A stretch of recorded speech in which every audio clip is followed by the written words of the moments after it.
Hello to all you Patriots out there in podcast land, and welcome to episode 73 of Canadian Patriot Podcast, the number one podcast in Canada. We're recording on Monday, May the 1st, 2017.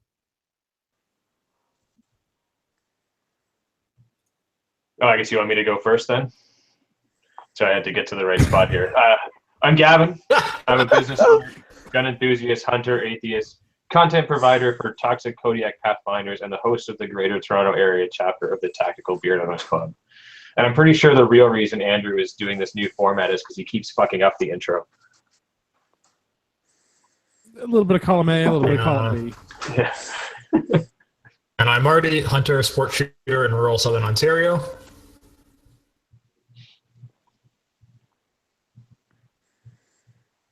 Guys are bad at this. Sean or Ryan, whoever's looking at their show notes. I'm not looking at them, sorry. I'll go, I guess. I'm Ryan McLean. I'm a match director for the ORA and for the PSOC for PRS matches, and a PRS shooter and a long-range shooter. That just leaves Sean. Oh, sorry. Yeah. Missed my cue. It's right. I think we all kind of fucked that one up, but it's new format. Yeah, this definitely went a lot faster. Yeah, no kidding. Hey, I don't even know where to start now. Sean, I'm from Saskatchewan. Only Western content so far on this podcast. Metal building manufacturer representative, former. 3-gun, CQB, IDPA, IPSC shooter, father, and yeah, this pretty much sums it up. Perfect, guys. Well done. I'm so glad Marty encouraged me to change the format. My name is Andrew. As always, I'm your host. I'm a recovering libertarian, a competitive shooter, and a firearms instructor for Ragnarok Tactical. And we'd love to hear your feedback about the show, so please visit CanadianPatriotPodcast.com/feedback or email us at feedback@CanadianPatriotPodcast.com. Send us all of your hate mail. We love your hate mail. It's been a while since we've had some. It fuels us. So send that our way. Also, if you use the iTunes, you can leave a 5-star review there, and when you do, in the comments, put down something you would like me to drink for an episode.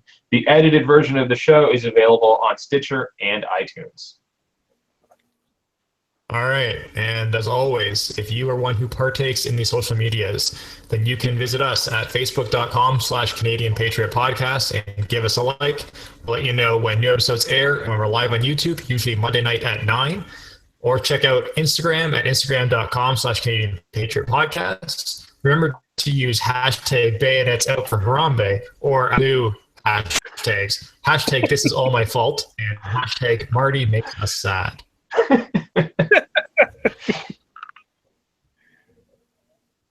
We need your help to support the show. Visit patreon.com/CPP to become a Patreon. You can get the uncensored version of the show for just $1 an episode. The more you pledge, the cooler the reward tiers are. Let's go into what are we drinking? Like we do every week, we'll start on my screen from left to right. Gavin, what are you drinking? I am drinking Gouda Ham and Worts 4-grain rye whiskey this evening. I just picked this up the other day. So nice. Not bad. Not bad. Spicy? No, it's actually a pretty sweet, smooth rye, if I had to sort of peg it as anything. I like it though. It's good. It sounds fancy. Well, it's named after the distillery in the distillery district in Toronto, but the town that the hunt camp that I go to is also named after this family. It's named Gouda Ham, so I kind of had to try it, and so far not disappointed. A little pricey though, but not surprising because it comes from the hipster part of town. Marty, what are you drinking? Coke Zero and Crown Maple tonight. All right. And Ryan, what are you drinking? Drinking some water. I'm trying to get over a cold right now before I have a match this weekend, and I've been reloading all night, so haven't gotten anything to drink yet. That's probably a solid choice. Sean, what are you drinking? The Tried and True Crown Apple and Coke Zero. Oh, good. I'm also on the Crown Apple and Coke Zero train. Nice. What do you think? It is not a whiskey that I would try and drink straight, although I tried to drink it straight. It was a terrible experience, and I would not repeat it. Normally, I drink my rye with just an ice cube. That's the normal way to consume rye. I can't do it with the apple. Yeah, I got to mix it. You know what, Will? With Coke, or I use Coke Zero. With Coke, it's phenomenal. Like, really, really good. The only way I guess I could describe, if you imagine Coke Zero, or Cherry Coke, rather. If you imagine Cherry Coke, but instead of cherries, if you used apple flavor. Green apple. Green apple, like almost sour apple. That's the flavor. But it's not too strong, so it's still good. Like they go down easy. I thoroughly approve, and I finally manned up and went and brought a Crown Royal apple up to the till, and I only got made fun of a little bit by the LCBO employee. What do they know? You make a valid point. All right, let's get into PRS with Ryan. Tonight we're going to talk about reloading and practicing. Let's start with reloading. Do you want to walk us through your reloading process, Ryan? I know you said you were getting all your stuff together. You've got a match coming up, so you've got some ammo to put together. Yeah, so the way I handle my reloading is after shooting my brass, I either tumble it through a tumbling media to clean it up, or I will deprime it and run it through a sonicator. Depending on what I'm going to be doing. And the sonicator is what they use in the laboratory, just has a cleaning solution in there, and it cleans up the brass a heck of a lot more than just a straight tumbler. And if I'm doing that, I am going to be annealing my brass, so that's heating it up to a certain temperature to soften it back up again. So that's the process I've been going through the last week here. To get my brass prepped for this match. It just means you get a lot more firings out of your brass. After I've done my cleaning, I'll resize my brass, and I do that with a full-length sizing die with a bushing in it for my neck tension, so I can adjust my neck tension. After a full length, I will prime them and charge them for putting my powder, and I powder drop into my pan. And then I trickle up on, I have a beam scale I'm using right now, RCBS 1010, and it's pretty accurate. I find actually it's very accurate, so I'm happy with it. I haven't justified the $750 to go to a laboratory digital scale yet. I need to find that money eventually. And then I seat my bullet in there, and it's all loaded, ready to go. I have a question for you regarding the annealing. Is that something you're doing after every firing? No, I don't do it after every firing. I'll do it after every third or fourth firing usually. You can start to feel the difference in the way the bullets are seating in your brass, and it just softens them up again. Now, if you get into like F-class shooters and stuff like that, high-end F-class shooters, they're doing it every time or every other time. Depending on how, it's the other thing I forgot to mention too is with my brass, I chamfer the inside and outside, as well as clean up the primer pockets and form run it over a die for the primer pockets as well to form them, make sure they're the same depth, and then I also polish my necks as well with a special brush inside of my necks. So your process is a little bit more involved than our friend Bevins, who just throws it all in a dirty sock and into the washing machine, is what you're saying. Yeah, it's a bit of a process. So, So Ryan, you said you're full length resizing every time? Yeah, I full length resize for my PRS gun. Main reason being is because it's mag fed, and the first match I went to, I was only neck sizing my stuff, and I had issues. I had a couple cases that jammed on me, so I've started just full length resizing everything. And with the neck bushing, there's no difference. I was just going to ask if you're finding that that's especially hard on your brass, or if the annealing is taking care of that. The annealing helps quite a bit. I don't think I haven't seen a difference. The chamberings we run are pretty tight usually, so you don't have an issue. You generally don't have an issue of working your brass too much, and I'm only really bumping it a thou and a half basically to 2 thou bump on those brass, so there's not a lot of brass movement happening. And it's crappy Hornady brass I'm using right now because it's 6.5 Creed, so I'm only going to ever get 8 to 10 firings out of it anyway, so I'm not too worried That was about my it. question. You only get 8. So is that because you work it too much, or when you needle every couple times? No, it's because I'm pushing them pretty hard. Like I'm getting 2,900 feet per second out of a 6.5 Creedmoor, running at Yeah. 140 grain burgers. So I'm revving them pretty hard. Now, you said you hadn't made the investment yet for a lab quality scale. Have you got a particular type of scale in mind for when you finally drop that? Because that sounds like a serious chunk of change. Yeah, it's it's an FX 120 is what it's called. The FX 120i is the common scale being used right now by a lot of reloaders. It goes to 3 decimal places in grains and 4 decimal places in grams, so you can get very, very accurate. And then there's actually a gentleman out in Nova Scotia that's created a trickling system for them. So you program it into the actual scale, and you drop your pan on, and it actually trickles in almost the exact amount every time. Wow, It's a pretty awesome little system. So you're saying the $200 I was looking at spending on the Gem Pro is I'm gonna have to save my pennies a little bit longer. Yeah, the biggest thing with the Gem Pros and those that style of a scale is they drift a lot. And you're just going to drive yourself crazy re-zeroing your scale all the time. That So literally that's, cannot be worse than the current made in China Hornady scale that I have.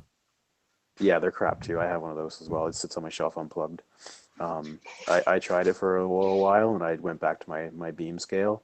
My beam scale reads 1 grain of difference. The big thing I've done to my beam scale is I set my phone up in front of it and zoom in with the camera, zoom in on the actual beam, and I can get a super accurate reading on what it is.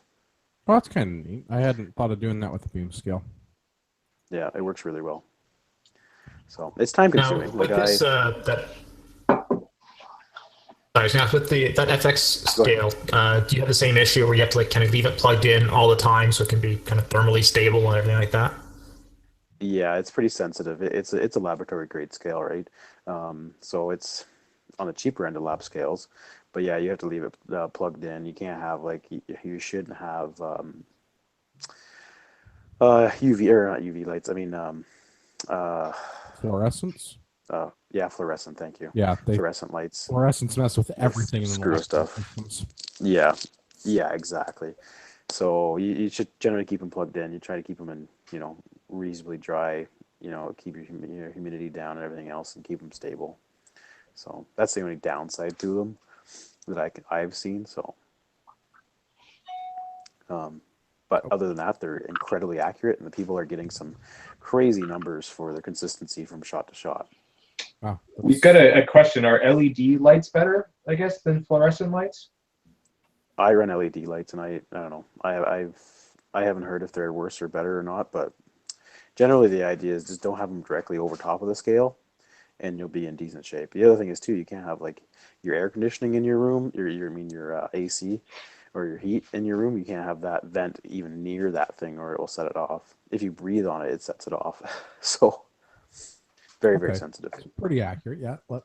So you need one of those white rooms and everything is static free, and that'd be ideal. Yeah. That's a little out of my budget. Now I imagine you're loading these on a single stage press. Yeah, I load it on a RCBS Summit press. It's the newer style press that they've came out with in the last couple of years. A lot of guys are running Forester presses. They're coaxial press, and they're a really nice press. And those are generally the 2 big ones. Or Rock Chucker isn't the other big one. So they all are pretty decent presses. Even a cheaper Lee press is even not bad for getting reasonable run out on your bullets and stuff. So a lot comes down to your dies. You have to have good dies, and and have consistent ammo prep. Well, I think with most things with this, consistency seems to be the key. Absolutely, yeah. You mentioned the dies. Do you have your personal favorite brand? Are you running RCBS dies to match that press, or do you have something else that you like? No, RCBS dies suck. Generally, we run Redding competition dies, or I've just started getting some Widden dies. He's a custom die maker out of the States there. They make a nice die. Wilson makes a nice die. Forester makes a good die. There's lots of decent ones out there. The RCBS ones just aren't as consistent as they could be, and they don't have the at least I haven't seen them with the neck, being able to adjust your neck tension with bushings and stuff. So that's a big factor when you're reloading. Neck tension is huge. So what does that play into? Because I have the cheapy RCBS 3-die set that I'm currently using. basically what you're looking at then is like on a regular die set, it's pre-honed to a certain amount, certain tension or certain size is gonna make that neck too, right? And that certain size is going to hold so much pressure on that on the bullet. Now, the issue you run into is there's different neck thicknesses of brass. So Federal might be thinner than Lapua, or Remington might be thinner than Federal even. And so with only having that honed die, you are getting different neck tensions between each one of those.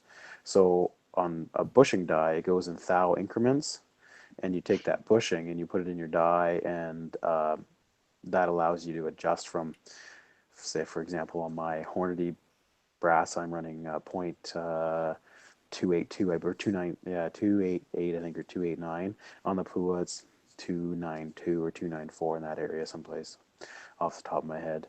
And that allows you to have 2 thou neck tension. That's generally the best, is what you're looking for, is 2 thou neck tension. And what that helps with is that consistent neck tension means that your bullet is being released consistently into your chamber, into your barrel, and you don't have pressure spikes and stuff. Cool. Yeah. I could literally talk about this for like 2 days probably, so I'll try not to bore you guys too much. Oh, that's good. As far as your records keeping goes, how do you track everything that you do? Because it sounds like there's a lot of very fine adjustment that happens. Generally, what I do is I have a book for each one of my guns I run, and in that book it has my barrel life chart. So like how many rounds are through that barrel, and then it also has the targets I've been using. On each one of my targets, we print our own targets just because they're nicer to work with, and there's 5 spots to shoot on it, and so I make up usually 5 different loads, write each one of those loads, all the data, all the information on that piece of paper, the conditions for that day, and so on and so forth. And then that's how I record each one of my load data for testing, and then from there I take my best loads, and that's what I load up for my competition ammunition. So I generally strive for around a quarter to a third of a minute. So that's a quarter inch to a third of an inch at 100 yards. When you're talking about the better load there, are you looking at the node that shoots better, or is there a particular science behind how you're picking which one is the best? It's just whichever one is tightest. Yeah, generally I go with whichever one is tightest. Now, being tightest, that you're looking for your elevation as your tightness part of that, your windage wise. Say if you're testing at 400 or 500 yards, your windage wise doesn't really matter as much, because that's being affected by the environment more so. Your elevation difference is what you're looking at. So if you have a stringing set of rounds up and down, you don't want to shoot that in a match. So you want to have it nice, flat, even, close. I don't test at 100 yards. I start testing at 200, and I like to test at 400. So must be nice to have access to a 400-yard range on a regular basis. Yeah. We have a farm that I go shoot on. It's our family farm, so I've got up to 560 yards on steel there. So I think I got to come for a visit. Yeah, anytime, man. Yeah. All right. Anybody else have reloading questions? You were saying about Hornady brass. Why? In my opinion, I generally thought Hornady made a quality product. Why were you saying it wasn't the greatest? The Hornady brass is just a little softer brass. I'm comparing it to Lapua brass, right? Lapua is the best. And then from there, there's a few. There's Norma and a couple other brands as well. Norma and the other brands are just freaking expensive. I just won't pay the money for them. There's a couple new companies that are coming out with some better brass. Alpha Brass is in the States. I'm going to be running them here shortly for my Creedmoor stuff. they've got a nice quality brass. It's very, very similar to Lapua for quality. And then from there, it's just downhill. You're, Remington Federal, whatever else, right? So Hornady's okay. It's just not as consistent, or it's, like I said, a little softer. And then the other thing is the primer pockets, they loosen up. That's what goes on my brass, is the primer pockets. I won't blow necks or anything out. I just can't see the primer in the damn thing anymore. Yeah. Weird. Okay. Interesting. So I dropped out there, so sorry if you covered this, but what about projectiles? Are you doing any kind of like sorting or trimming and pointing, that type of stuff with your projectiles? Depends on what I'm shooting. If I'm shooting F class, I point and I trim and point my bullets, and I sort them by ogive length. If I'm shooting PRS, I will sort them I'll go through and I'll sort them and see where the lot is sitting at. If the lot is good, I'll just keep on going and loading them. And depending on how the bullet is, I shoot Lapua 136s, and generally they're so consistent, I don't even bother trimming or pointing them. They seem very good. For the little bit of gain you get, you're not going to see it on steel. So they're generally they're usually a generous target. Your 2 MOA or 3 MOA target, and you're not gonna pick up that pointing on those type of targets. Now at 1,000 yards on an F class match, yeah, you'll see a difference.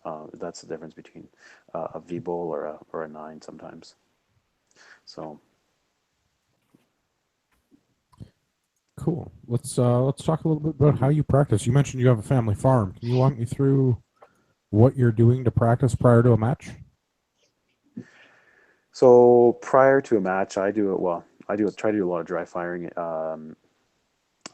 In general, I've been slacking the last couple of weeks, but because I've been trying to get up doing more live fire stuff. But I try to dry fire at least once a day if I can.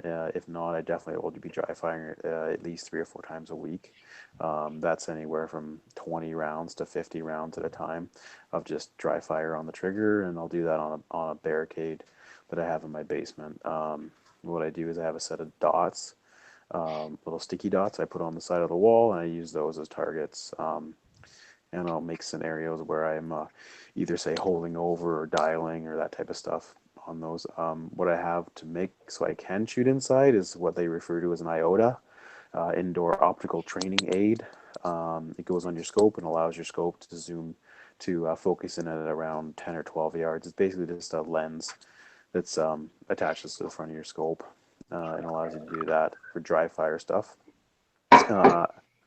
I'd have a 22 rimfire as well. It sits in an MDT LSS chassis, so it's fairly similar to my ESS chassis for MDT as well.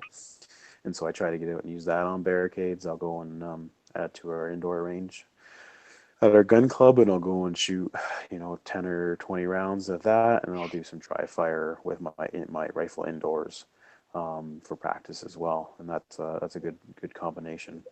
For live fire, I try to go out and I try to shoot at least once a week or twice a week if I can. For time wise, especially before a match, I'll definitely get out once a week or twice a week and shoot anywhere from 30 to 50 rounds with some and I do dry fire between those rounds as well. I'll shoot 10, do 20 or 30 dry fires while my gun's cooling down, type of thing.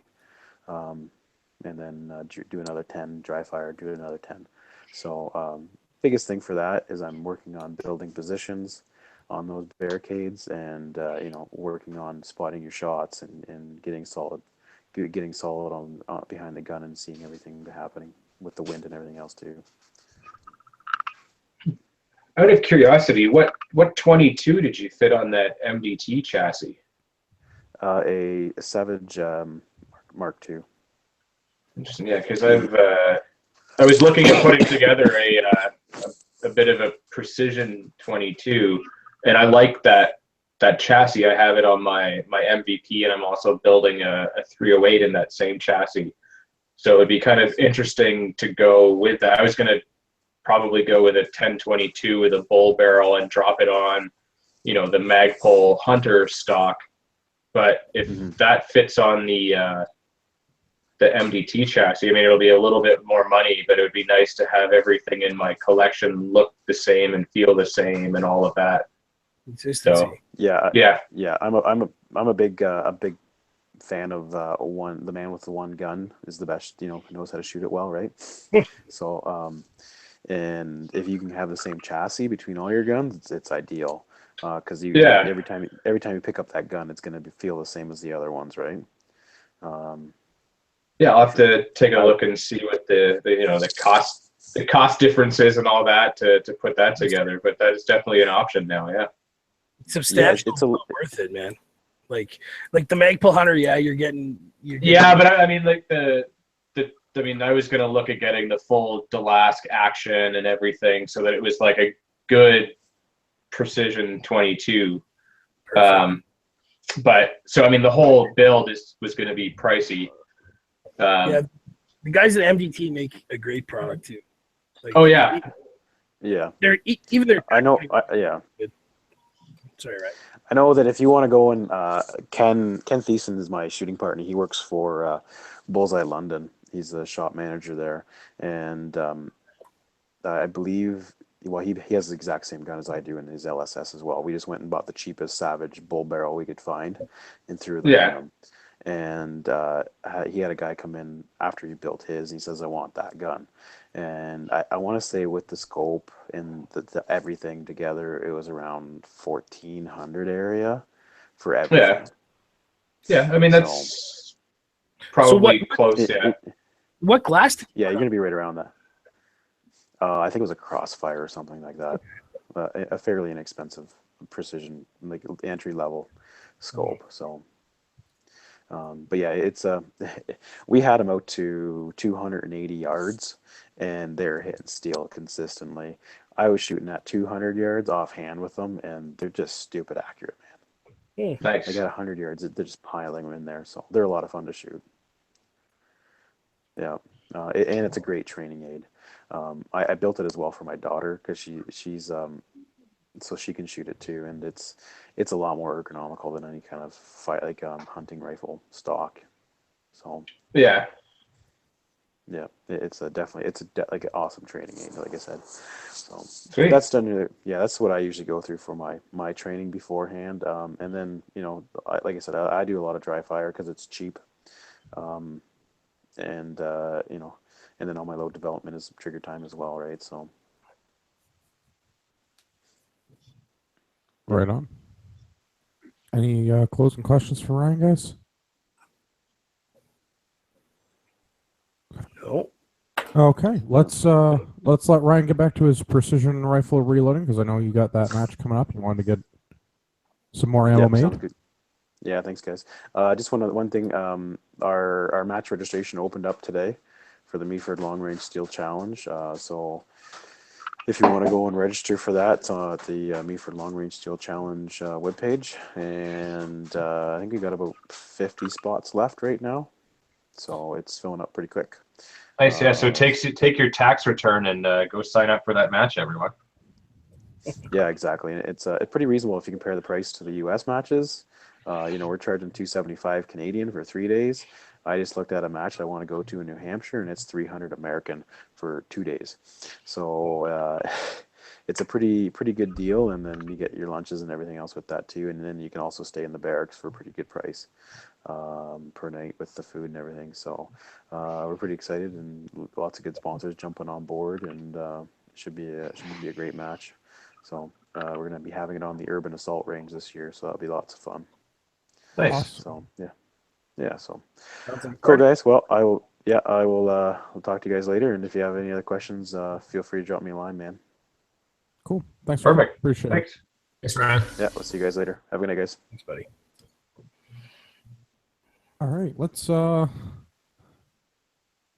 let Marty and I tell you a story. Marty and I recently went to a Libertarian meetup in Woodstock, Ontario.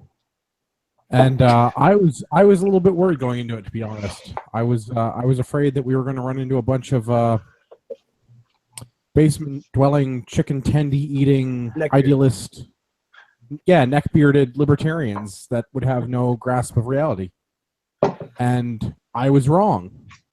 It was much worse than that. Yeah, I tend to agree. Please go on. I was thinking the same thing. Like, I was thinking these were going to be a bunch of guys that were like essentially so into the like libertarianism that essentially the ideology trumps policy, where like there's no way that they could come up with good policy because they're just like so like the government can't do anything at all, but we want to be the government. Like, just, you know what I mean? Like, the ideology itself gets in the way of them being able to do anything. Man, We found we're liberals, it seemed. So left libertarians? Slightly left of Che Guevara. Uh-oh. Yeah, I was not thoroughly impressed. It was not a large event in Woodstock, obviously. I was not expecting it to be a large event, being that it was Woodstock, Ontario. I wouldn't expect any libertarian gathering to be, overwhelmingly high turnouts. So I think, including Marty and I think it was 9 people. Yeah. And the pub they held it at was not bad. Oh, it's a good pub that they were at, but the people that showed up there, their rep for that riding, as well as the Ontario Libertarian Party leader and one of his underlings, they were not my favorite people. There was a lot of discussion had, which was interesting. There was just sort of open forum, just talk amongst yourselves. So that led to some interesting conversations being had. But basically what I've learned from it is the Libertarian Party of Ontario is Luddites that are afraid of technology, and businesses don't pay enough taxes. That doesn't sound very libertarian. Yeah, exactly. It was not very libertarian at all. I think they maybe misread that and got that as the liberal meetup, not the libertarian meetup. yeah. These large stores are coming in and running the small stores out of town, so the government needs to step in and like tax them more to protect the small businesses. And yes, landlords' Yeah. pricing of real estate should be regulated because it's unfair to businesses downtown to pay more. But what do Right. they care if they live in their parents' basement? I mean, Well, that was what I was worried about. But these were all like legitimate adult. Like you would think they would be. they were retirees. Well, okay, yeah. So the guy that I guess is the head of the Ontario Liberal Party, or Libertarian Party rather, is a retired teacher, which comes into a story I plan to tell later. Tim, you echo so bad.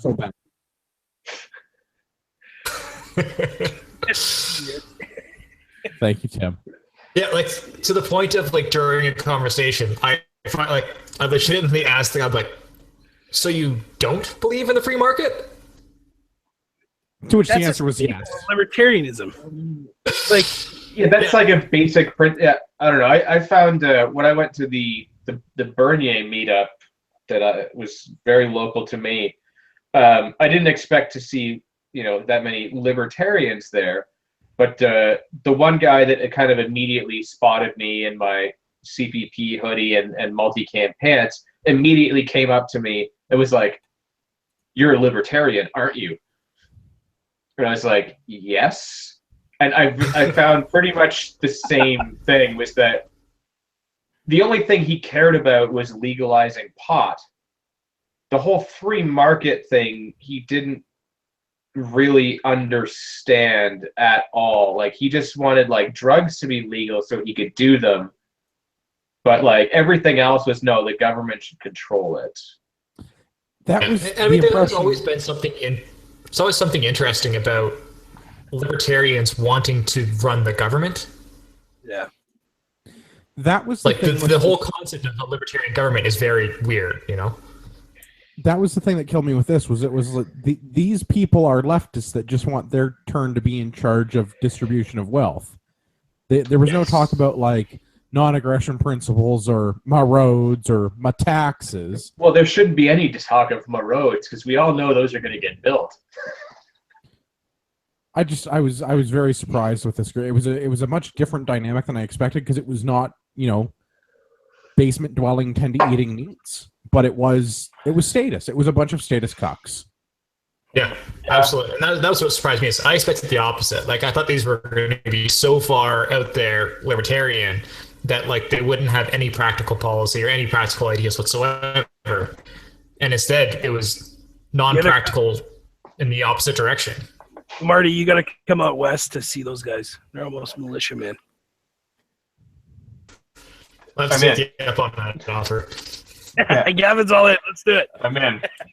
I will fit right in with my multicam. Or does that work out in the prairies and the wheat fields? I imagine so. Maybe I'll have to go more with the desert one to blend in better with this sort of yellow hue of the... Oh, no. It's you're going to be in wheat fields. You just get a picture of a blonde lady on your shirt. You only get 2 months. Yeah, you only get 2 months of summer out here, so you're better off to just get white ATAX or something. That can be right. I mean, I can get some multicam Alpine. That'll work. There you go. I was very disappointed. The one anecdote that I want to relate to everybody was when we were talking about my education and the government schools. The leader of the Ontario Libertarian Party was asking me whether or not I had children because I disagreed with his Prussian education model that he was espousing because I think the Prussian education system is stupid. I mean, it works really, really well if you want to build a lot of cogs to go into a machine where you can only send written letters by sailboat. It works great for that. But in modern society, I don't think the Prussian system of government schools is a good method of education. And his argument was, I don't have children yet, so I can't understand. Ah, yes. And then I found out he was a retired teacher from Toronto, and everything started to make sense. That's the one thing I can't stand about having a discussion with parents, especially, is that, oh, you just don't understand because you don't have kids. It's like, well, you don't understand because you have kids. Like, so like your kids are running the household. Yeah. Like that was my argument. I'm like, no, you don't understand because I'm basing where I buy a house and where I raise my family and where my wife and I live. Because when we have children, if I can't homeschool them because of whatever financial demands, because the Liberals are going to increase my marginal tax rate, then I need to be able to send them to a decent school, a decent government school, or a private school that's, certified to provide education through the government. It's like, we should start our own private school. Well, he already has a private school, RagnarokTactical.com. That's it. That's true. That is me. It's true. Yeah, that's true. Also, practical skills. I would consider more of a vocational school. I would consider starting some sort of an aviation school, like how to fly a helicopter. Yeah, well, that could be a special ed class or something, There you go. I don't know. Marty, do you have a lot of Air Force guys are pissed off right now? Not that special ed, but special forces, not special helmet special. Marty, short bus, Cooper XL. Oh, I'm talking all over everybody. Cut this. We'll fix it in post. Yeah, nothing to add from my side. It was basically, is what you said, it was a bunch of guys that wanted to be the government, not a bunch of guys that wanted to reduce the government or improve the government anyway. And that's what was the most disappointing side of it. Do you hear that, Tim Moen? I know you're listening. Tim Moen, fix the Ontario Libertarian Party. Get your people in line. I think part of the problem, though, with the Libertarian Party is that, it attracts such a wide variety of people that you end up getting some of these people that just don't fucking get it. No. I strongly disagree. There was 9 people in attendance. 2 of them were arguably mostly libertarian, and the other 9 were fucking status cucks. Or other 7. 7. Math. There's one guy that seemed all right. The guy that didn't talk. I like Tim. Yeah, the guy that didn't say much. He seemed all right. He did seem pretty good. He was probably like a CSIS plant or something like that. No. Taking notes. He had one of those fantastic red hats that said "Make taxation theft again," and then he didn't contribute anything to the conversation. And he was by far my favorite person that we met. Well, he probably contributed He was to the the one that conversation Atlas by Shrugged, not saying anything yet. Was he the guy that mentioned Atlas Shrugged? No, he was not the guy that mentioned Atlas Shrugged. Okay. Also, it's a good thing Ayn Rand is not with us any longer because I would totally throw her out of a fucking helicopter too. Tell us what You you're can't have reading. any libertarian conversation without mentioning Atlas Shrugged. That's why I'm surprised Mo Rhodes didn't come up.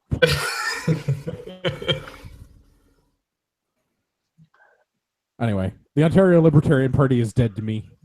That's basically the sum total of this conversation. And that is the background to Andrew's introduction of I'm a recovering libertarian. Well, in all seriousness, that's too bad, right? Like Tim Owen, he was running a great show out there, and to see turnout like that, to have guys who have no fucking idea of what libertarianism is, right? And it's sad that that's the state of it, and it's sad a lot of us lean conservative, when it comes to election, because Yeah, the Libertarian Party is not a contender yet. No. So and that's that's a question we asked them. Like I said, like right now, the Libertarian Party is really not in consideration as a party from anyone. They're not really being taken seriously as a party. And so, like, what was their strategy to do that? Because there's no point them talking all of the things that they're going to do when they're the government until they have A plan on how to get any it. sort of exactly. Like how they're going to get recognition. What did they say? And their answer was that, well, first they started arguing that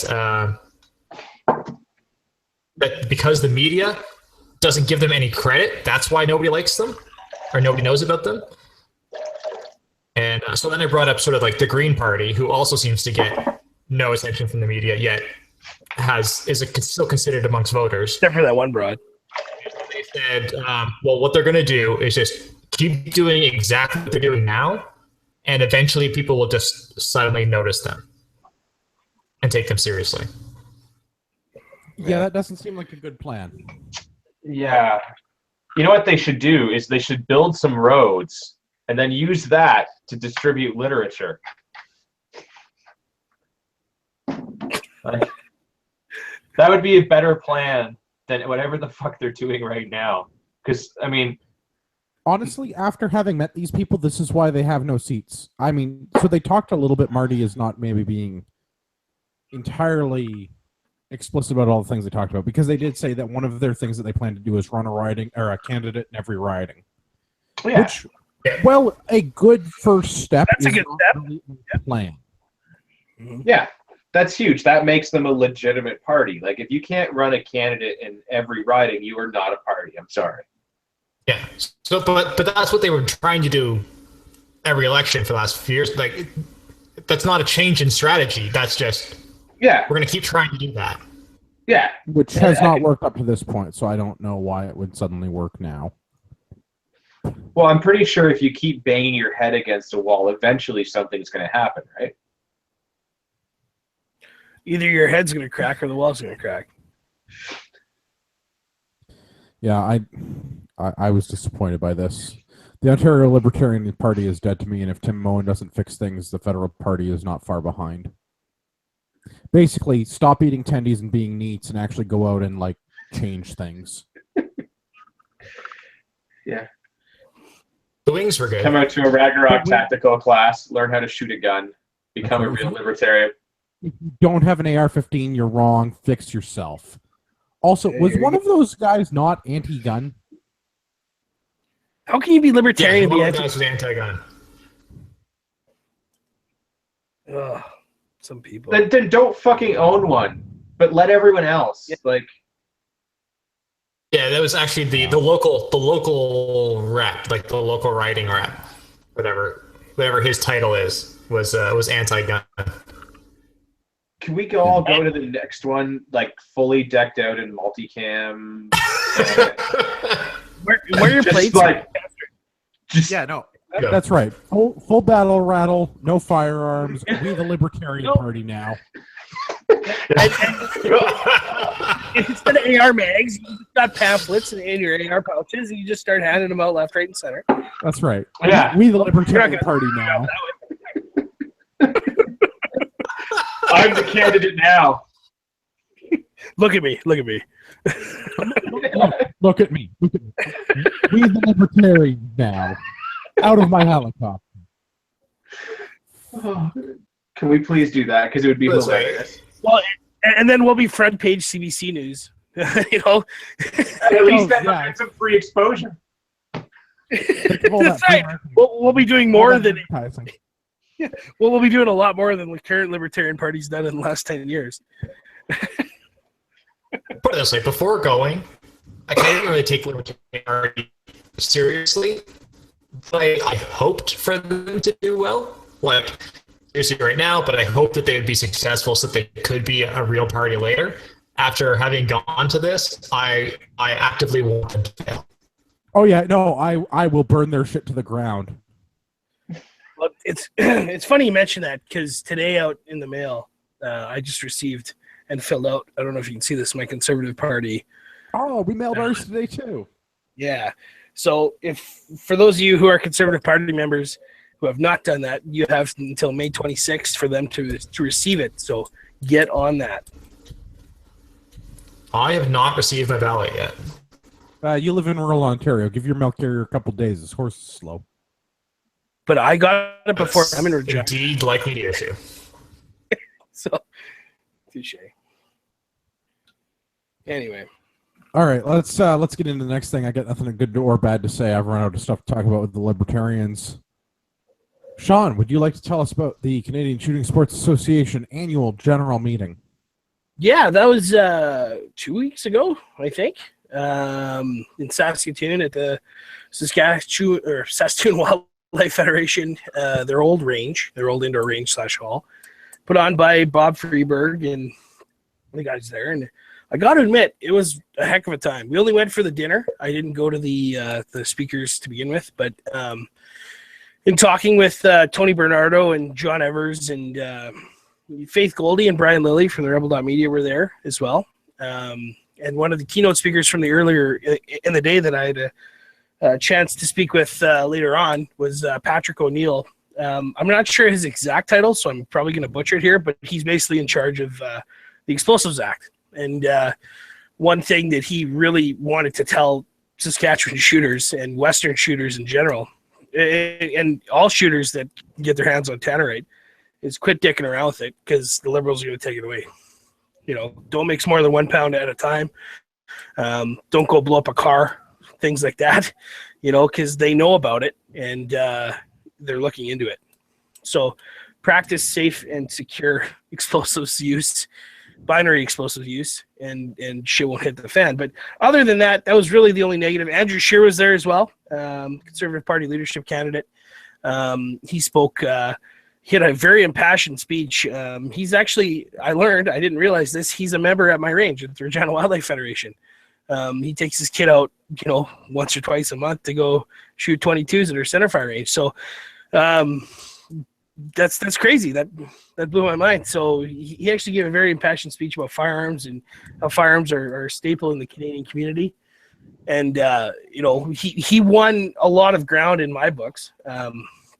You know, and I know a lot of my colleagues at the CCFR are all they got a hard on for Mad Max and what's going on there. But you know, we got to take a serious look at Andrew Scheer too, because he's very popular in the Quebec regions for being a Anglophone.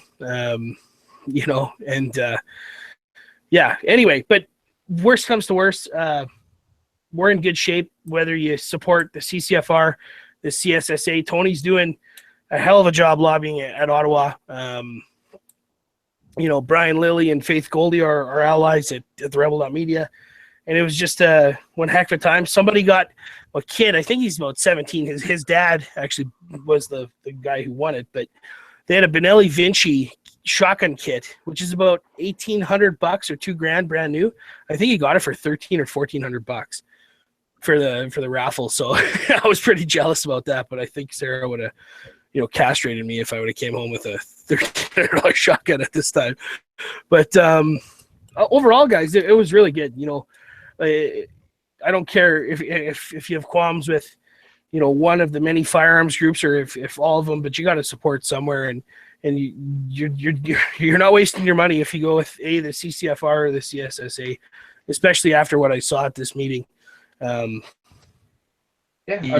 currently really support good group both of those organizations. So there was a third organization I used to support, but unfortunately they seem to have lost their drive. So I've stopped. You know what? Speaking of that third organization, which all name it, the NFA in Canada. Oh, they did just get in Quebec this past week, and you know what? They made up a lot of grounds in my book, and I'll likely throw them a membership donation. This coming week. Perfect. And give them another chance and see how it goes. Because I actually support 3 organizations. I used to support 4, but I support the anti-Quebec gun registry group as well. Yeah. So your dollars are like a lot of people. I dropped my membership when all that bullshit happened and stuff like that. I'm still not a fan of the sort of the leadership of the NFA right now, but as long as they keep firearms owners, then I'm willing to support them. And they're still fighting the good fight. Like they still got the backing of Bob Zimmer too, right? And Bob Zimmer is probably guys on the Hill that are one of our champions on the Hill that are actively fighting for us. And he is the most uncucked MP we have. Yeah. He doesn't care the organization, right? Whether it's this whoever, it just he's out for gun owners, and that's the big thing. But you're not wasting your dollars whether you support any gun org. I don't care if they're brand new or they're 100 years old. Yeah. You're not wasting your dollars, right? No, especially with the big guys. I mean, they're all good. I mean, and for the most part, I would say they work together, or at least respect one another, which is important. We've all got to stick together, and we're all working for this. Yeah, there's obviously going to be a little bit of rivalry, but as long as they're not, shitting all over one another. And the big thing I learned is that, there's egos involved, especially at this AGM. I spoke to a lot of guys, a lot of the directors of the CSSA, and even me being a regional field officer coordinator running for Saskatchewan director for the CCFR. Everybody has an ego, and a lot of people want power. And one of the questions I actually posed to Tony Bernardo was, guys, why can't we just work together? Why do we have to fight all the time? I see on all the internets all this bickering and bullshit. Why can't we work together? And he's put it simply, egos. People don't want to, which again, back to, firearms owners are our own worst enemy. And, we got to work. There's a lot of A-type personalities in firearms owners. Yeah. And you see it at almost, every gun club has had its infighting. Oh, look at what's going on in my club, the RWF.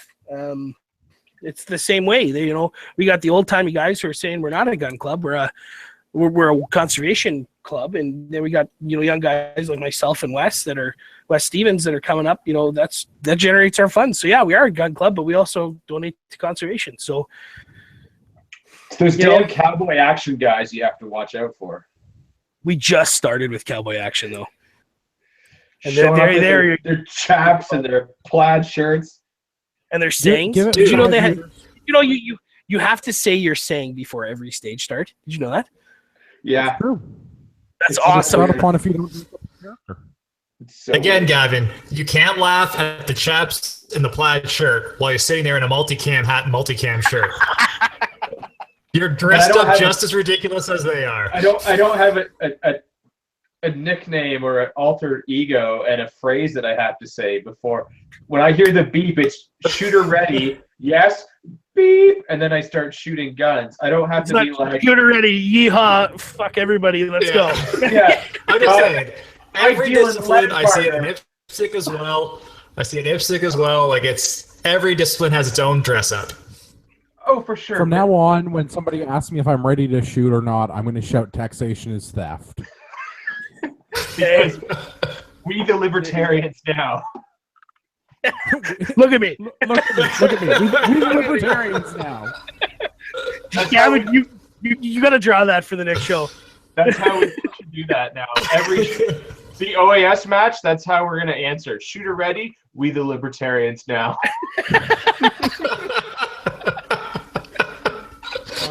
Amazing. Yeah, shooting. All right, Get DQ'd for that. Yeah. Oh, yeah, we're going to but hey, it's not IPSC. We're going to get DQ'd for everything in IPSC. Oh, Okay, that's so, good. as long as we don't get yelled at for having a beer in the parking lot again, it's all good. You guys actually did that? Allegedly. There's no photographic evidence. You can't prove shit, Copper. Allegedly. Oh. All right, let's. Yeah, to sum it up, buddy, it was a good show. They did really good work, and they're doing really good work. So everyone, go out and buy memberships and spend money to support them. And the CCR. Absolutely. I think it's something. I think we're at something like right now. If you combine the membership totals of the NFA and the CSSA, which there's likely a lot of overlap, but even if you combine them, it's something like 1.5% of gun owners. Mm-hmm. Which is nothing, yeah. It's unbelievable. If you're a firearms owner, and even if you're not a firearms owner, but just, I mean, if you listen to this podcast, you believe in individual rights and property rights, firearms are the low-hanging fruit for the government, and it's the first step. So even if you're not a firearms owner or not a fan of firearms, consider joining these organizations because, ultimately the battles that are won or lost at the firearms are way to other steps. It's just the first step to embolden the government. Yeah, the war is waged on the hill, and there's only a few fighting on the hill. And I mean, I hate to use an American example, given that we're Canadian politics and everything, but if you look at the Americas, and they have the First Amendment rights and this and that for your freedom of speech and this and that and all the other things. How do you enforce any of your other rights without the Second Amendment? So if you can't own guns, how do you protect your private property? How do you protect your ability to speak freely and everything else, right? So that's the first thing that everybody wants to come for, right? So without the access to those and the ability to own those things, we have nothing. I mean, maybe that's an extreme view, but that's basically what it all boils down to, in my opinion. but they have They don't even have all dressed chips. Shithole. or ketchup chips. Yeah, it's true. Oh, Although they do now, I but kind of want some all-dressed chips now. No kidding. Take another swig of your drink, Andrew. Get it tomorrow. They're not keto. They're not keto, no. All right. Other things that are not keto. Let's talk about basic or minimum income. What is otherwise known as a liberal scam to separate me from my hard-earned money. I just threw up in my mouth a little. yeah, as if we weren't all triggered enough already. Yeah. So, How many rooms do you have in that house there, Sean? You might have some people I am in pretty soon. one of two rooms, and my son is in the other room, so I have to stay confined here. So keep me calm. okay, well, I'm sleeping on the sofa. Yeah, Ontario is introducing a basic income. I'm going to call it scheme. In Hamilton, Lindsay, and Thunder Bay, that's going to affect 4,000 households and cost us $50 million a year, every year for the next 3 years. The outcome of the pilot program is supposed to be, do people with money feel better than people that don't have money? Literally the only question being asked. If we give these people $17,000 a year, assuming they're a single individual, will they be better off or worse off than if they didn't have $17,000? Okay. So 17 grand. Okay. Andrew, my little cousin or my little sister-in-law can go work at McDonald's and make that. Okay. What's No, but stopping these but people from that would require doing work? You see, Yeah. this would be Touché. strictly just being given a check from the government for money for I mean- existing and breathing our air? for That buys a stealing lot all of the good alcohol. oxygen. It buys at least several bushels of marijuana. Does it though? I don't know how much a bushel is worth. Didn't we find out? I don't either, but it buys. No, we know it's a lot. lot. We don't know how much it costs. Yeah, it buys a lot of doobies. I'm gonna look that up real quick. Let me get my intern on that. Full of weed costs? Yeah, I'm googling it. Jamie, search that shit.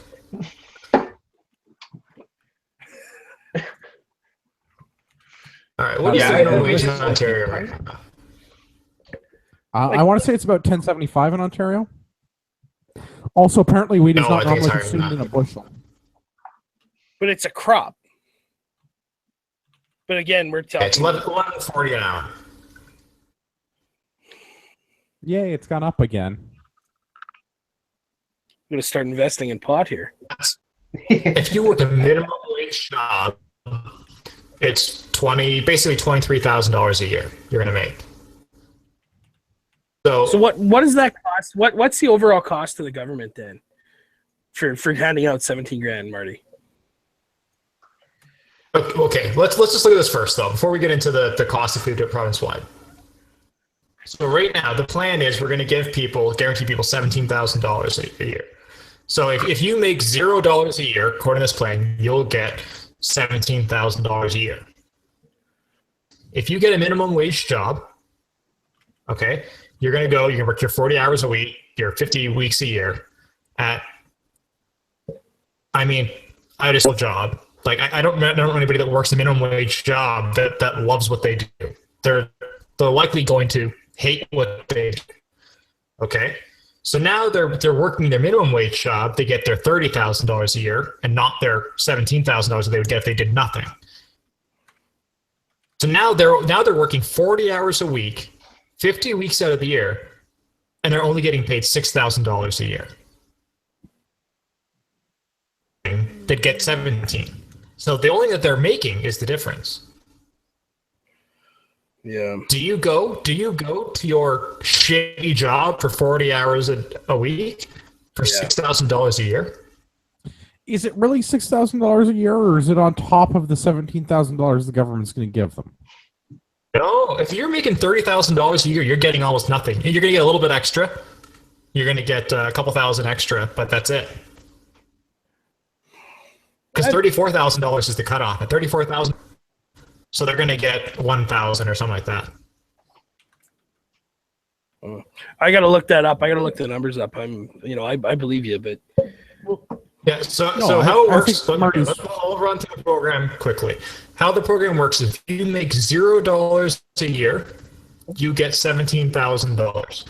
For every dollar you earn, 50 cents gets removed off of the $17,000 that you're getting from the government. So at the point where you make $34,000 a year, you get $0.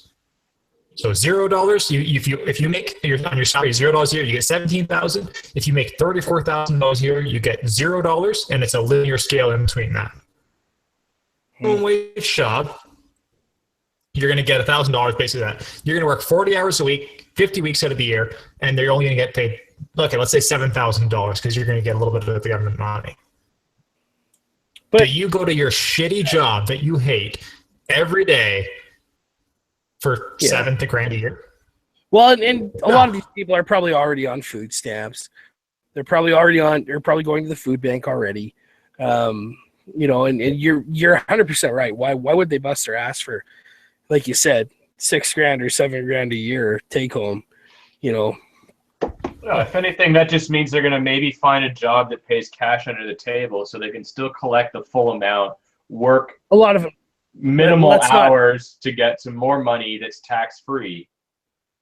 Yeah, let's not beat around the bush. They already are, and then the Ontario government's going to hand them a check for tax dodging. Oh man. No, but here's the thing, though, is like this program, we haven't gotten to the point where like the inflation that it'll cause and all that kind of stuff. I'm just talking about the encouragement to not work and collect this money. So you're saying it's like a form of welfare. Yeah, but it's encouraged welfare. And let's look at even my own personal situation. Let's say we have kids. They took away income splitting, so I can't split my income with my wife. So let's say we have children.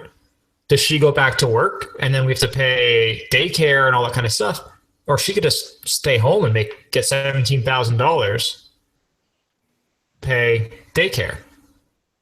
Makes it a lot more attractive for her to just collect government money than it is for her to go back to work and be a person who's during this province.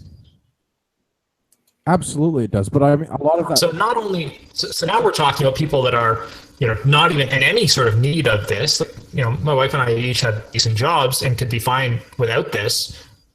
Now it becomes a lot more attractive for her to sit back and take that government money. But there's only so many spots, right? So, well, in the pilot program, but if they end up program. Go ahead. If they end up moving this into a province-wide model rather than the pilot program, because the pilot program is based on pass-fail criteria, does giving 4,000 households $17,000 a year make them better or worse? That's the criteria. Obviously, giving them more money than they have makes them better. Like, there's no way even the Liberal government in Ontario can fuck this up. Well, yeah, and considering you're already in a plan with this is they think that this will be financially viable because they'll eliminate all of these other social programs these people are currently utilizing. But in the pilot program, that's not going to happen. They're just going to get $17,000. As well as once you make that province wide, then you're suffering all of the inflationary effects. That alone makes this entirely a non-viable program. It's the same as them printing money, basically. It's going to cause massive inflation. But when you only do it to a select few within the province, the effect isn't going to cause the inflationary effect, even if you did it province-wide. It normally takes around 18 months to see the effects in inflation. Yeah, good luck finding a place to rent that's not going to cost you $17,000 a year to stay there. Yeah. Right. Like, it's just the pilot program is set up in such a ridiculous way that it, as Andrew said, even they can't fuck it up. Like, it'll have to be a successful pilot program. Well, it's based on pass-fail criteria. Province-wide, it's ridiculous. There is a positive here, guys, and that's what we're overlooking is that they're going to give them this $17,000, okay, and a lot of it is going to go to nefarious purposes, probably, statistically speaking, probably, but a lot of it is going to go back into the community, right, and go to those shops, those local shops or restaurants or whatever, right, that maybe they wouldn't have frequented if they didn't. Now, that's a very minor positive, but it's a positive. So Sean, you're right, and that's I don't know if you're familiar with the term, but the yo-yo effect. Yeah. Essentially, what it comes down to is that people that are sort of not affluent, but what is the word? Successful. Yeah. People that are successful in society. Successful. Go on. Oh, did we lose them? Marty's carrier pigeon may have stopped working. There are some storms in the area. They may have been struck by lightning. Okay, well, we'll see if we get Marty back. In the meantime, this seems like a scam to separate people that pay into the tax system from people that do not. They are taking my money and giving it to people that literally do nothing to contribute to society. Not knocking, like for Marty's example with if his wife, which I think is a great idea. If you can be a stay-at-home mother or father, if that's your thing, if you can be a stay-at-home parent and get $17,000 in government money to stay home, why not take advantage of that since we no longer have income income splitting, or child tax benefits. There is a child tax benefit, but it's substantially lower. But yeah, and they changed the name, and it's no longer called the child tax benefit. But yeah, there is still a monetary incentive to have children. It's just not as much of an incentive as it used to be. Mm-hmm. No, but I mean, those liberals are really helping the middle class with all of these fixes and everything. So it's okay, right? Well, if we just eliminate the middle class, we won't have to deal with the middle class problems. Yeah, they're going to just make everybody broke, and then there is no middle class. That seems to be the general idea here. But then once everybody's broke, they're all going to get mincome, and everything will be fine. Yeah. But where's that income generated from? Oh yeah, deficit spending. Well, yes, deficit spending is one option, which just means future generations will have to pay for it. But the other option is taxing people that actually contribute to the tax base. So if we give people $17,000 a year in our current budget, because the budget just came out and I spent a bunch of time reading it and I feel bad now, I want to gouge my eyes out with a spoon. But they balanced it though, Andrew. Oh yeah, she did balance it. It still has $300 billion in debt, but now it's balanced. Yeah. So, yeah. And somehow it got balanced by making, drugs like prescription medication free for everybody that's 25 and under, and a bunch of other stuff. And it got balanced by taxing the 1%, as they like to call it. Yeah. Or as everyone else knows them as, small business owners that are struggling to get by. Yeah. Wow, hey, it's not like my kids are going to need to have medication. The government will just pay for it now. Yeah. Right. It's not like insurance premiums are going to go down. Oh, hey, that's right. We figured one of your carrier prisons got struck by lightning. Yeah, I just Andrew. I'm like, I'm trying to get back in. I'm like, I think I lost the pigeon. All right. So anyway, Sean, I don't know if you guys, when I got cut off, but I was talking about the yo-yo effect. Yeah. Go on. So Sean made the comment of, this money will come back in the community. And this is one of those things where successful people are successful. So you get these people $17,000 a year.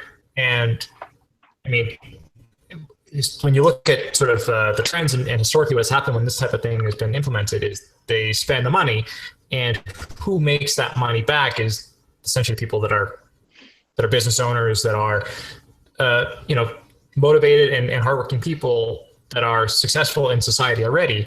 That money just gets funneled right back into those people. Like, giving these people money does not make them successful. It does not make them entrepreneurs. It does not make them learn how to manage money. It just gives them money for a short period of time, and then it's gone again. Now it's a never ending. Based on percentages, this might help, a few people who are legitimately struggling and need that extra push to get over the edge. But that number is going to be less than 1%. So I don't know, man. It seems like more hocus pocus to me. Yeah. So did you guys run through the table here, Andrew? No, we were waiting for you to come back to talk about numbers. Okay, so we ran the numbers that look at what the cost is to implement this program as it's been laid out, as it's been defined today. So based on the $17,000 per year, and 50% of whatever the person earns is deducted from that $17,000. So as we described it earlier. So I took the most recent Statistics Canada data for the Ontario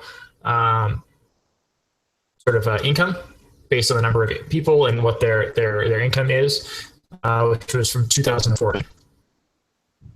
So if we look at this, what I did was for each of the income brackets, because they kind of specify like less than 5,000, 5 to 10,000.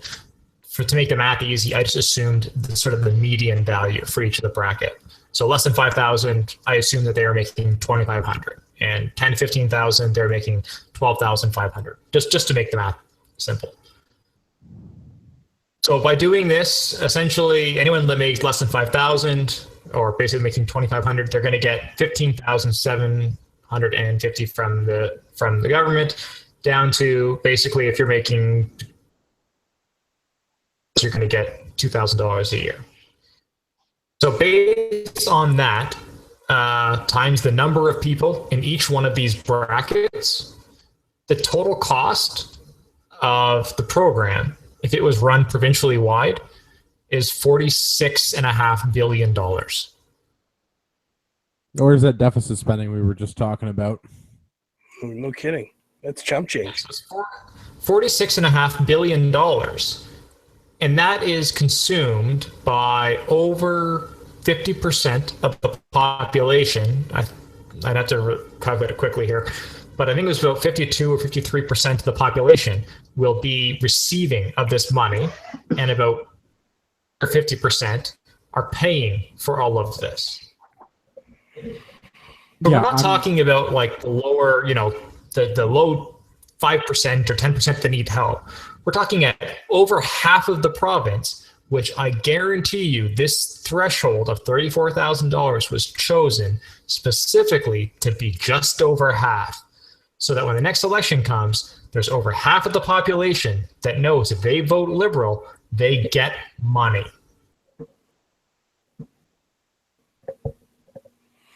Yeah, I'm not okay. But yeah, I am not okay with this. Get out of my helicopter. For the remaining 40% of the population, it means on average of a $10,000 per year increase in their taxes. Yeah, I can't afford to continue living on Ontario if they're going to take another $10,000 of my money. We'll take you in Saskatchewan. Just saying. Yeah. And here's the thing is, like, they talk like, oh yeah, but we can eliminate all of these social programs. People that are living on disability and things like that, they're making more than $17,000 a year. Yeah. The Liberals aren't going to release a program. Right. The Liberals aren't going to release a program that's going to cut money from all of these people that are currently living on welfare. So they're either going to have to make it more than $17,000, or these programs are still going to have to exist. For people that have legitimate needs, they have disabilities, or they have injuries and things like that, where they actually do need assistance. These government programs are still going to have to exist to give these people assistance. So we're not going to save money by eliminating these programs, or else the minimum income has to be raised to the point where it actually does cover the elimination of these programs, in which case the inflation rate just goes even faster. Even if you eliminate all of the other welfare programs, there's no way you make up $46 billion. I have an idea. What if we just eliminate all these programs altogether, like all of them? And then I'm on board with that. Let's do that.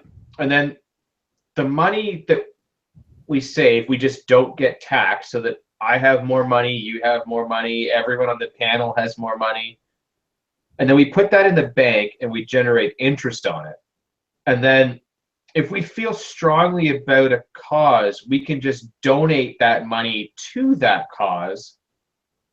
There'd be then more money to donate to the cause, because we wouldn't have all these administration fees and everything, and we've made an interest on our money, so we'd have more to spend. Then more people could be helped for less money. I mean, maybe I'm crazy and I don't understand how this whole thing works, but that seems to be a much better system to me. So here's a question for the panelists.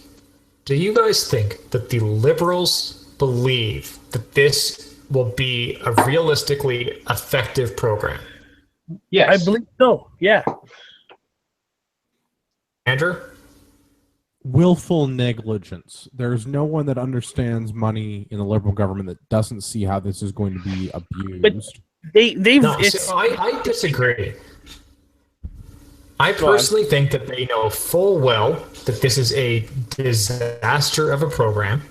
They're going to run this pilot program at $50 million a year for 3 years, which coincidentally takes them through the next election. And they know damn well that they've made 50% of the people, they've given a carrot in front of their faces saying, vote Liberal and you get money from the government. Yeah, free money after the election for votes. after the election, they will say we ran the pilot, and although it was a success, it's not viable to roll out across the entire province, and therefore we're not going to run it as a full scale across the province. And that'll be the end of it, but they got reelected on it. That is an entirely plausible scenario, Marty. I could definitely see the Ontario Liberals running an election campaign on this program. I don't think that the Liberals are idiots. So terrible. They've got to do when it something comes to the budget. I honestly don't think that they are that incompetent when it comes to the budget. I think that they don't care. I think there's a difference. That's what I'm saying. I think this is willful negligence, not incompetence. I think that they understand what gets them reelected, and it's not balancing the budget. Absolutely. I am 100% in agreement with that. Hey guys, Rushy with 22 won't be tactical for a quick. Yeah, I don't know. I mean, it's hard to tell with those guys as to exactly how incompetent they are or just how brilliant they are. No, this is not incompetence. This is malice. But there's too many things that line up here. Agreed. We'd have to raise taxes. Nice. No. I got nothing else. Does anybody got anything before we go into rapid fire? It pisses me off that they're pandering. You know, like they're pandering to the lowest common denominator. And What? The Liberal Party is pandering? I am shocked. Shocked. Yeah, they don't ever do that. That's not a thing. Whip out our CF-18s. Oh, we didn't talk about the Harjeet Sajjan. Oh yeah. That's its own. Read down in your show notes. Oh, sorry. That's okay.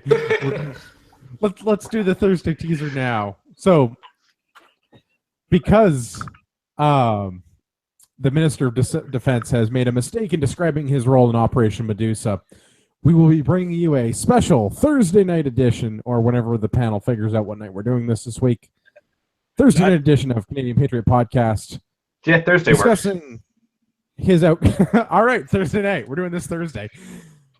Thursday night edition of CPP, where we're talking about his mistake in describing his role in Operation Medusa, and hopefully what the outcome of his questioning in the House of Commons was today. I'm not going with tar and feather, but if it were up to me, tar and feather. Or helicopter. Drowning quartered. Yeah, it's essentially we've got to the point where the government is doing so much crazy shit per week where one episode a week is not able, we're not able to cover it all. So we need to add these supplemental episodes. We still have to figure out where we'll talk about the budget. Because I cannot keep up with the steaming piles of liberal BS. It's been incredible. Not to mention the whole liberal trying to change the rules of the House so that Trudeau only has to be there an hour per week and all that bullshit as well. No, guys, this is all getting fine and dandy, but we're going to have an episode one day where we just show off our guns because this is all getting really good. And it's sincerely pissing me off the more we talk about this. Honestly, this being the upset about the government, this is why we do this show, because this current sitting government is atrocious.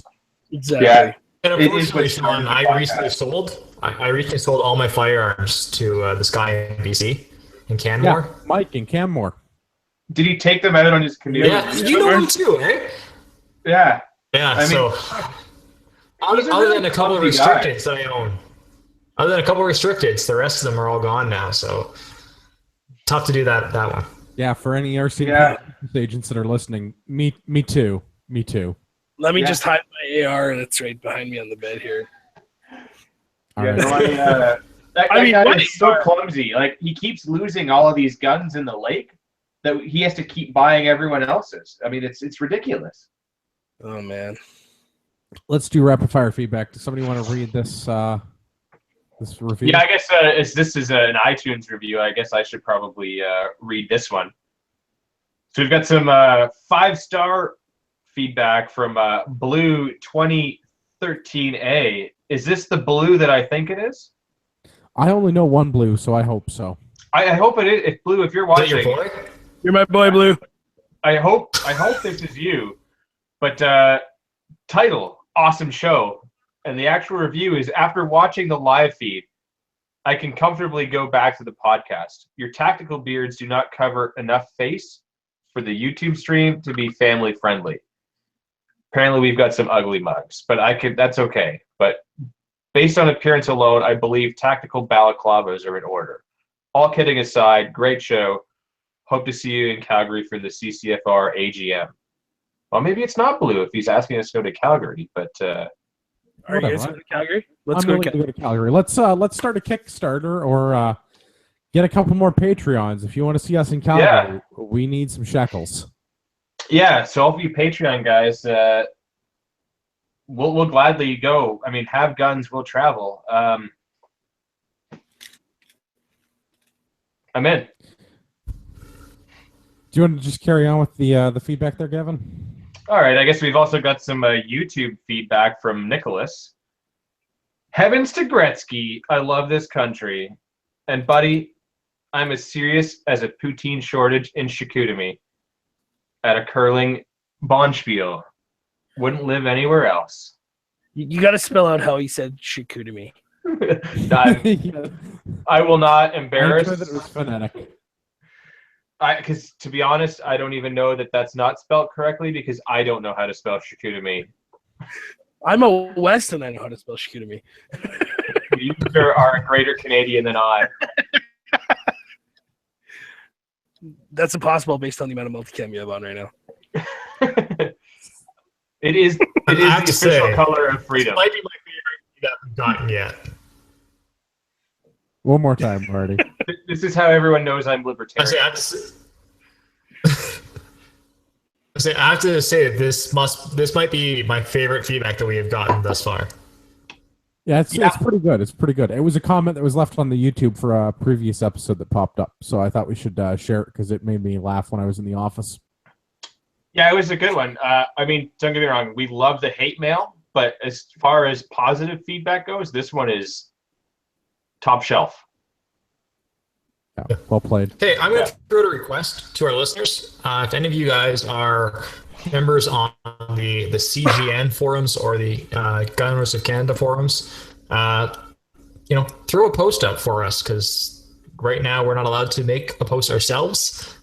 So if any listeners want to, plug our podcast, we'd really appreciate that. And yeah, because of the association with Ragnarok, and they are a for-profit company. Wow. They without paying CGN lots and lots of shekels, we can't post anything on there. But listeners, as not being associated, can without any issue, and we'd really appreciate any plugs that we can get. That or anyone that has taken a Ragnarok class, I know we'd all appreciate that as well. Yes, I would like to just teach shooting on weekends. If we could make that a thing, I would appreciate it. Yeah, I mean, the more people we can get out, the more classes we can run, and then maybe we can all just teach shooting all the time, and then we'll get better, which means we can teach you guys to be gooder too. And if we do everything in cash, we can just pretend like the transactions didn't even happen. Yeah, trade and barter. Hypothetically. Trade and barter. You can give us like 6 chickens, and we'll call it even. We're not Hunterites, Gavin. I could use 6 chickens. Yeah, I'll take 6 chickens. I mean, if you happen to give us the cash equivalent of 6 chickens, who's to know? Exactly. Besides the government, and they'll steal 33% of it. Well, I'm not giving them 2 chickens. They can have the feathers, the beak, and the feet. That's 33%, right? Chicken feet's good. This actually gives me tremendous confidence. Gavin, you want to tell everybody about the 7th annual podcast Yes. charity shoot? Yes, I do. So while you're on the CGN or the other social medias and everything else, posting about the show and Ragnarok and everything else, here's something else we want you guys to post about. The 7th annual podcaster charity shoot that we have been asked to host this year, along with our good friends. The first and last time that they're going to make that mistake. Yeah, but this will be the best year. Best year by far. But us and our good friends at International Liberty or Death, we've been asked to host it. Yeah, well, yeah. Acquaintances, maybe. But I've never met that woman before in my life. I don't know what you're talking about. I have not had relations with any. But yeah, we've been asked to host, and we graciously accepted and dragged those guys in because we couldn't do it alone. And all the other awesome Canadian podcasts are also helping. But charity shoot will be at Guelph Rod and Gun Club July 8th, which is a Saturday. On the Friday before that, so the 7th, Ragnarok Tactic will be teaching a carbine operator class. So you can come out and learn how to run all of your rifles that are, modern semi-auto box fed. So if you want to run your SVT and piss Andrew off, that will be amazing. All proceeds are going to go to Tommy guns. No, Tommy guns are totally fine because they trigger Andrew, and it's amazing. That's fine. It must be an AK. You only run an AK-47. If you have your prohib and you want to bring an AK, that would be amazing. But cost of the class is shooting that one. Yeah. Please Cost of bring AKs. Please, all of them, all of the AKs. Belt fed will also be acceptable for this class only, but only if we get to shoot it. Cost of the class is $200. Cost of the match is $40, which includes a T-shirt from Tim's Good T-shirts. They are quite good. We have some amazing sponsors. One of them will be for Tannerite, so hopefully the government doesn't ban that before the shoot. But we still have a bunch of spaces, so check out CanadianPatriotPodcast.com. Find the link on that to register. It'll be awesome. Great place to network, social media, and all of that with like-minded people. Just have a good time. The shoot will be good for new shooters as well that have zero experience. There'll be loaner guns and equipment available. Come on out. It'll be awesome. You don't want to miss it. Event of the year, even. We'll all be there. Wow, that sounds terrific. How do I register? Oh my God, we just talked about this. Go to CanadianPatriotPodcast.com. Look way up. It's at the top. It says 7th Annual Canadian Firearms Podcaster Charity Shoot. We're going to have to post that on our Facebook page, Andrew. Yes, everyone should immediately share that. And also stand by for accommodation details. I'm still trying to work something out. Apparently, firearms make people really fucking nervous in the place that we're having the charity shoot. So just wait until I figure something out or book on your own, whatever. I don't care. I'm trying to work out a group rate, but right now I'm getting a lot of negative feedback. This is what we get for having something in Guelph. I do have one quick listener feedback from our brother Wes. He's all on board with us doing a strictly gun porn episode, so we might just have to do that. Maybe a special episode one night. We can break out our collections. Might break. Oh, I can describe mine in detail. Inappropriately, of course. I don't know what you guys are talking about. I don't have any firearms. None of them. Well, you could talk about all the ones that you sold to Mike from Canmore. That's right. All right. Anybody have anything we missed? Great show, guys. Thanks. Yeah, it was fun. This was definitely a high energy podcast. As always, my name is Andrew. You can find all my work on Everyday Tactical, Instagram and Twitter at EDTactical. Do you guys have social media personalities you want to plug? Yes, I do. You can find me on the Instagrams at urbex_GTA or TKP Nation. And you can also find me on the Facebooks under Toxic Kodiak Pathfinders Forum and or the Facebook page. Check it out. lots of fun tips for, survival stuff and just life in general.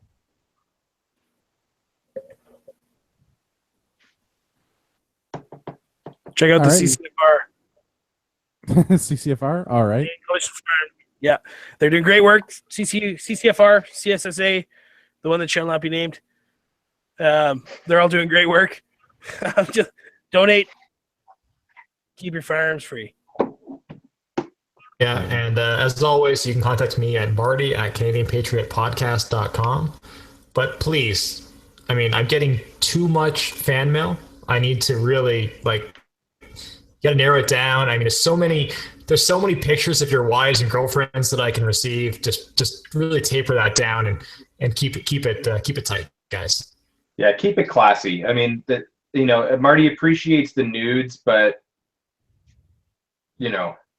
he is married. Exactly. You can find the podcast at CanadianPatriotPodcast.com or on Facebook, Facebook.com/CanadianPatriotPodcast. If you want to send us hate mail, you can do that by visiting the website, CanadianPatriotPodcast.com/feedback, or email us feedback@CanadianPatriotPodcast.com.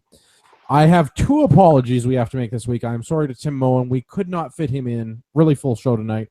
And as always, I'm very sorry, Rod Giltaca. We had to bump you again this week. We just could not get you on the panel. For all of our listeners out there in podcast land, we'd like to remind you that you are the true North, strong and free.